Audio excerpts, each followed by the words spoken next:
Welcome everyone. My name is Allison Maley. I'm the Government and Public Relations Director for the Illinois Principals Association, and we are here today to talk about the Jett Hawkins Law. So with us today, we have Ida Nelson. So Ida, if you'd like to introduce yourself. Hello, my name is Ida Nelson. I am, of course, the mother of Jett Hawkins and 4 other beautiful children that range from ages 4 up to 20. No, actually, Jett just had a birthday yesterday, so 5. That's right. Great. He had his 5th birthday. I am also the owner of Ida's Artisan Ice Cream, a business in which I started last year during the pandemic as a way to empower myself, provide for my family, and also empower my community, quite honestly. And so I guess this is kind of how all of the magic started. It kind of started with the pandemic and ice cream. Wonderful. Well, I next time I'm in your area, I'll have to check it out. So we just wanted to kind of go through some questions. So of course, the Jett Hawkins Law is now law, of course, and it was a bill sponsored by Senator Mike Simmons. And essentially, the law says that schools may not prohibit hairstyles historically associated with race, ethnicity, or hair texture, including but not limited to protective hairstyles such as braids, locks, and twists. So if you could kind of give us some background on, sorry, I'm pulling my questions up here. Give us a little bit of background on what happened. What was Jett's school experience like that made you want to pursue this legislation? Well, so first of all, to know Jett is to know that he is a very tenacious little boy. He knows exactly what he wants, and he is a vibrant soul. You know, he's never met a stranger. He really strongly identifies with men for some reason, and especially Black men. Okay, so meaning like he would interact differently with you, a woman, than he would with a man. So when he sees a man, he says like, "What's up?" You know, and he just thinks men are so cool, and he wants to be cool too. And so I was actually getting ready to cut his hair. I was going to take him to the barber shop on March 2nd to cut his hair down. And he said, "No, I don't want my hair cut." I said, "Well, what do you want me to do with your hair?" He said, "I'd like to have it braided." And he wanted it. I asked him to show me how he wanted it braided. Well, you know, children are really smart these days. So he got the phone, went to Google, hit the voice, the microphone, and said, "Boy braid styles," or something like that. Boy braid styles or braid styles. And he pulled up the hairstyle that he wanted, which was one that he had seen, emulated on other Black men. And, you know, again, as I mentioned, I've been raising children now for 22 years, and my understanding of what's important has kind of shifted along the way.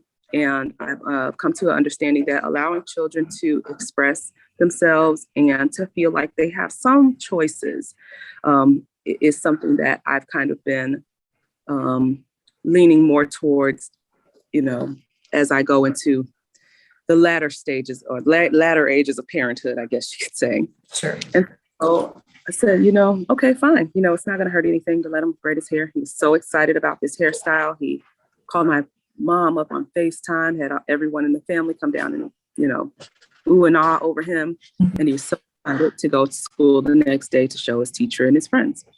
Well, I got a call on March 3rd from the dean of the school, letting me know that his hairstyle was a violation of the code of conduct, and one in which the hairstyle would have to be removed in order for him to return to school. I was utterly confused because, first of all, he's 4 years old. Secondly, I was aware of the Crown Act, but what I was not aware was that it was not like a national law. And also I was aware that it was 2021, right? Yeah, 2021. And we had so much information. And I was just shocked that educators at an all-Black school still had a rule in place that we have come to understand is detrimental to the mental health outcomes for African-American children. And so I asked to speak with someone in administration, and I complied. I took the hair down because we're not, muckrackers, not rule breakers. But what I did do was to put his hair like in a little puff, like I brushed it to what we call a man bun. And I sent him to school the next day, believing that, that would be acceptable. It was groomed, it looked nice. And I got a call the next day, which was March 4th, stating that that hairstyle was also unacceptable. So then I wanted to examine the rule book because I wanted to really understand, what was going on here. I knew that when I attended this school 20 plus years ago, and at that time they had very strict rules and policies, but I really thought that they had evolved. And it also, honestly, it wasn't a thought in my mind at the time because, he had never had braids before, and I had no intention on braiding. I had no preference for, hairstyle prior to. So it wasn't even something that I was really concerned about. So I asked to speak to the administration to explain all of the things that I just explained to you. And the administration, being the president of the school, was a Caucasian woman. And I also want to kind of talk about the dynamics of the school. So the school is 100% African-American children. They have a great reputation for academics. And I'll stop there with that. But then we'll go to the. And this is a private school, is that correct? This is a private school. Okay. It's a private school situated on the west side of Chicago in a hugely economically disadvantaged community that is primarily African-American. But the administration is 85% non-African-American. Okay, and so what the alarm would be with those numbers is the concern that they don't have an understanding for African-American culture, and that's demonstrated in the antiquated policies that they have, which we now understand are not, that are detrimental to children and their ability to self-affirm. And so I spoke with the administration about it.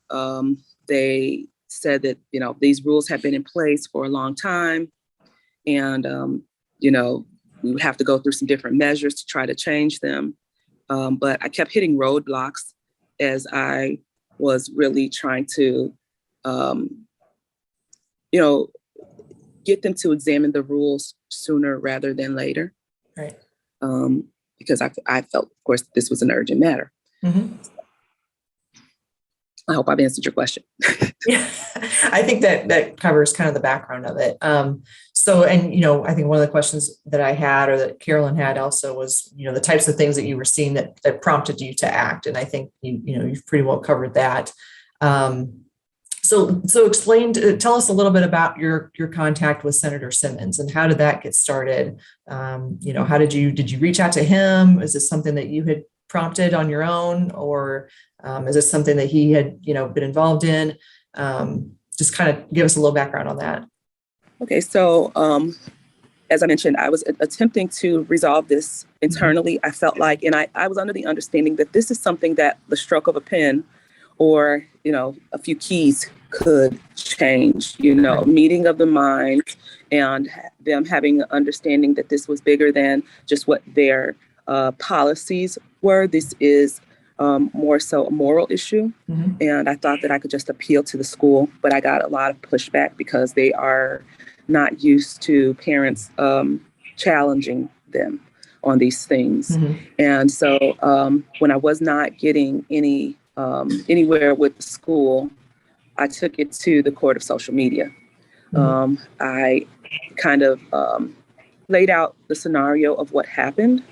And I had approximately 200, there were over 200 comments for this particular post. I believe there were over 900 likes and then hundreds of shares. Sure. And so people were tagging people from the media. One of the people that they tagged was someone who I actually had worked with before, a company, a news outlet that I worked with before called the Block Club Chicago. They had Right. covered my ice cream business before. Okay. So they picked up the story and interviewed me. Okay. From there, Fox News interviewed me because I also must admit that I was kind of on a campaign. If they would not hear me internally, I would be heard externally. Sure. And all the while, I was still attempting to work it out within the school before each escalation, because, you know, it started with just local news, like my local newspaper, then our local media, Fox, NBC, reached out to ABC, and then went back to them and said, hey, you know, this is a pretty big concern. You know, I would like for us to be able to resolve this internally. And I would like for the school to be on the right side of history, because the school does have, you know, a reputation to uphold. Still was not getting anywhere. So then we took it nationally. And during this time, Senator Mike Simmons read the article in the paper and was outraged. And before he even contacted me, he started writing a bill. And then he sent me a letter of apology, you know, and sent Jett a letter, you know, telling him how cool he was and how much he liked his hair. Sent him a picture of himself so that Jett could see another person who, you know, is courageous enough to wear their hair in a way that represents their culture and makes them feel good. Right. And then wrote that bill and got it passed in the House. And still, the school had not changed the policy at that point. It wasn't until they saw that the bill was going to pass the Senate that they went ahead and changed the rule. And they did not even talk to me about it. They just they sent a statement to the paper stating that they had listened and learned and changed the rule. Okay. And so they did change the rule, but I decided to remove Guts or Jett from that school, and my other children as well, as I cannot have my children in an environment that does not, you know, care for their hearts, and that teaches them that they must conform to Eurocentric standards of beauty in order to be acceptable by society. Sure. Okay. All right. Well, so you kind of touched on this a little bit. So it's obviously very important to you for your children to you know, walk in their truth and be who they are. So how do you think this legislation will change that for them? Or, you know, now that you've moved them to a different school, do you think much will change in their lives? Or how do you see this maybe affecting other students across the state? Well, the goal was to actually change this for not just my children, but for children actually across the nation. Right. As a Black woman, I understand the impact of growing up feeling like something about you is not good enough, and it's not something that you can really change about yourself, like the way your hair grows nappily out of your head, you know, or the darkness of your skin tone, or the fullness of your lips. And these are things that, you know, society has taught us to hate about ourselves, and then turned around and how do you call it? Replicated or attempted to duplicate and call it, you know, a trend, or call it in vogue. Right. And it's almost like gaslighting to us. And so I want to teach children early kind of what I learned late, which is how to affirm yourself, how to know that you are enough. And I understand as an adult now who has gone through this, how it will affect your entire life, you know, that feeling of not being enough. I understand that when children get these little understandings that something is not acceptable about them, it can trickle over into how they perform in school, or how they interact with other children, aka bullying. And then also, you know, I also feel like this discrimination is another form of bullying from adults, you know, to children. And people don't think about that. You know, you don't really understand or know what children are going through in their own personal lives, and just as little humans. And then they go to school, and then, you know, a teacher, principal, you know, administrator calls them out about their hair, they're not having a good day. If someone, you're an adult, and if someone calls you out about, or, has a negative comment about your hair, it could ruin your day or your self-image. Right. You might like your hair, and then someone says something, and then it causes you to have those ruminating thoughts that maybe it's not that great, or maybe I should, but you're an adult and you maybe know a little bit better how to process your feelings than children do. Right. So that is why it was really important for me to eliminate these types of rules. And then not only that, change the culture in which these rules were able to exist in the first place, and then educate the adults, educate the educators on how to interact with and how to love our children, how to teach our children how to love themselves.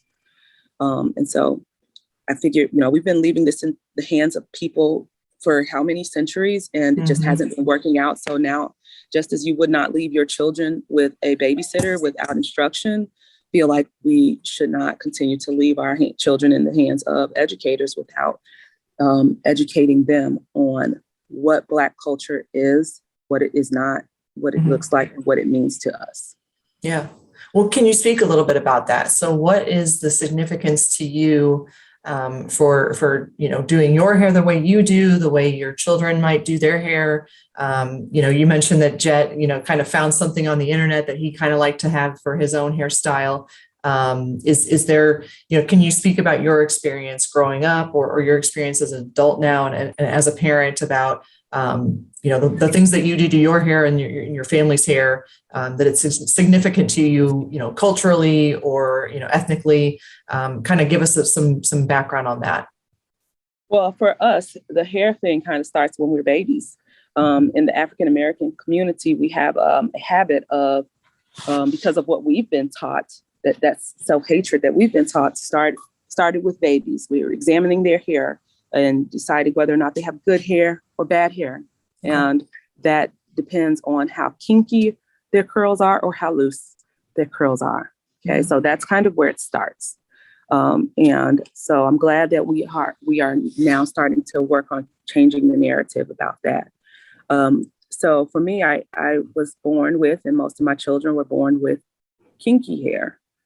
And so it started very young with perming or straightening hair in order to feel or think or believe that I was pretty. And then that kind of continued to be the case as I grew. And, as I went through that school as well, where I was conditioned to think that, wearing your hair in its natural state, wearing certain braid hairstyles or locks, things of that nature would be considered unprofessional or ghetto. And wearing your nails a certain color or certain length, all of these different things that typically Black people use to express themselves in a way that because we're not educated on our Blackness and our culture, and we have been kind of torn away from that, we don't even understand why we have these connections to certain protective styles, or the attraction to different colors and things of that nature. We don't understand that it could very well be associated with the tribes that our families were, associated with in past life, things of that nature. But for me personally, for the majority of my life, I was more of a conformist as well, because this is how I was conditioned. And it kind of started to change or shift for me a little bit more as over the last few years, when I was working on coming to a full understanding of who I am, and how I show up in the world, and who people think that I am, and how I attempt to conform to that, or to be all of those things that people think that I am. And so, I wore my hair very professionally, straight, to the point where as my curl pattern has changed. I've been straightening my hair, and, I had processed with chemicals so long that my hair follicles and my hair texture changed. Okay. And in 2019, I got laid off. And during that time, of course, that was a reckoning period for myself. I made a decision that I wanted to wear my hair in a faux lock hairstyle. I did that because I was unemployed, but I was looking for work. Can you explain what that is? So a faux lock is like, it's non-committal to a dreadlock hairstyle. Okay. So it's a crocheted hairstyle that emulates locks, but it's not quite locks. Okay. Gotcha. So I had these things installed, paid my money to do that. And then I got a phone call for a job interview. Right. Not 2 weeks after I had this hairstyle installed. And that hairstyle is one that could last 4 to 6 weeks, but I was only like a week and a half, 2 weeks into it. Mm-hmm. It was for an executive assistant to, a vice president and president of a company. And I was like, crap, I don't know if they're going to understand this hairstyle. It's not necessarily considered professional. Do I take my hair down in order to make sure that I'm able to provide for my children? Or do I walk in there, walk in my truth? And if they don't accept me because of my hairstyle, well, then that's not a place that I want to work anyway. And I decided to, what I felt like was sell myself out. And I took the hair down and I straightened it in order to go in for the interview. Sure. Well, I didn't feel very good about myself when I did that.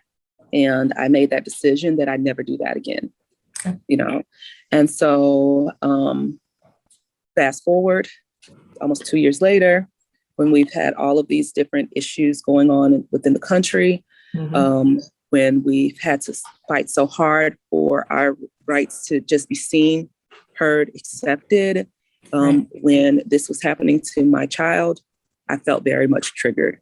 And so I'm like, oh no, it's one thing if I have to do this in order to do what I feel like I need to do in order to get a paycheck, but I'm not allowing this for my babies. So I have to, I can't wait for the world to change, as our friend John Mayer, eloquently says. I feel like I have to actually make the change that I want to see. Sure. That makes sense. Well, and that's what I think all parents strive for, and to kind of, create an environment that their children can thrive and be successful and, not be, tied down by any kind of, perception of their appearance or otherwise. So, really commend you for doing that work and standing up for your family and for Jett, of course. So I'm trying to think if you can maybe because this is going to go out for, principals across the state, it'll be on YouTube for everyone to see. I'm wondering if you can maybe share maybe the significance of protective hairstyles, because it's something that I'm not super familiar with myself. And so just kind of, you explained a little bit about, the different hair textures among Black people. And I'm wondering if you can maybe kind of give us a little bit more information about what those protective hairstyles are meant to do in terms of protecting that I'm assuming texture, perhaps. For us, we call it a protective hairstyle because it does protect the texture. Okay. But as I've, this threw me deeply into a world of researching about hair and coming to the understanding for myself of why this was something that I was willing to die on the hill about. And what I uncovered is that our hair was literally our protection in so many different ways. So our hair was our protection, and during the transatlantic slave trade, we would braid our hair and braid rice into hair for the journey. Okay. There were when we were brought here as humans and then turned into slaves, we would braid the map to freedom in cornrows in our head. The locks are, if you read up on Samson's locks of glory, the trots are hair styles the Mohawk things would be significant to what different tribe you might belong to, or, your status as a warrior, Okay. So for us, because we have not been educated on our history, but it's still a part of our DNA. Sure. We have a strong connection to our hair and these styles. And it's really important for us to be able to, we don't tell Asian Americans or Chinese that they cannot connect with their culture or their history. We don't shun that or frown upon that. We don't do that for, Irish people or Italian, for anyone else. Right. But done so much for Blackness. Right. And I think that there should be an examination of why. What is it to you how someone else wears their hair at all? If you like your hair and you get to wear your hair however you like, however you feel, it best represents you. Well, why would you even want to control how someone else wears their hair if that's what makes them feel good about themselves?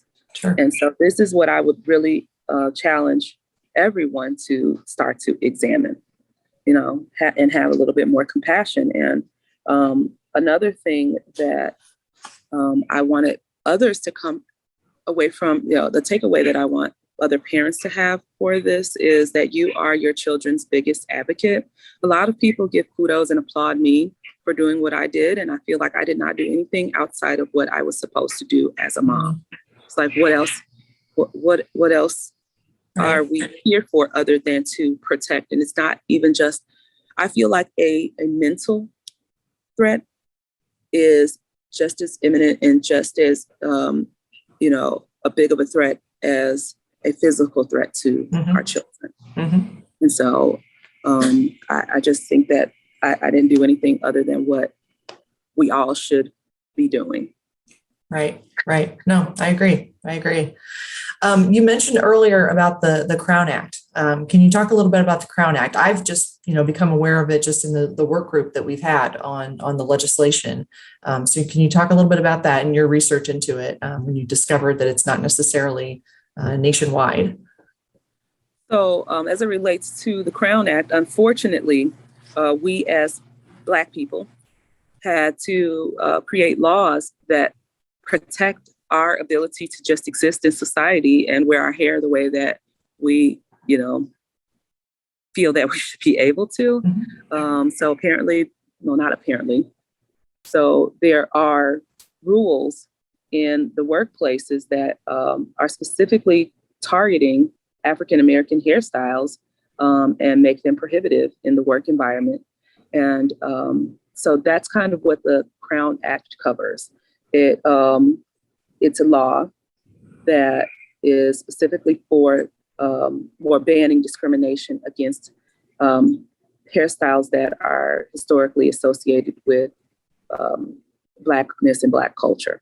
And so it bans discrimination of locks, twists, some afros, or just anything that is a historically Black hairstyle. Okay. And the law is not in every single state in the United States. I think it's in 13 states the last time I checked, Illinois not being one of them. Okay. So this act for Jett, we call it kind of the Crown Act Junior, because it's specifically for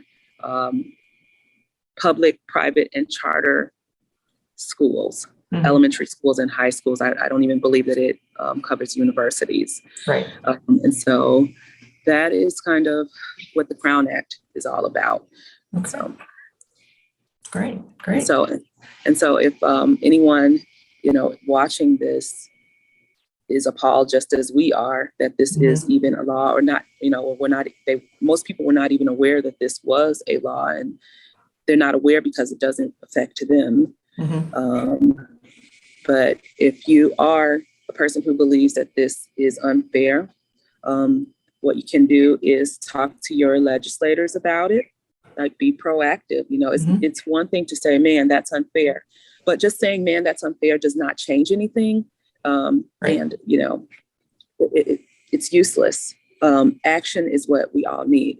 So step one would be to go to thecrownact.com and sign the petition, which is a nationwide petition to end hair discrimination for everyone in the whole country.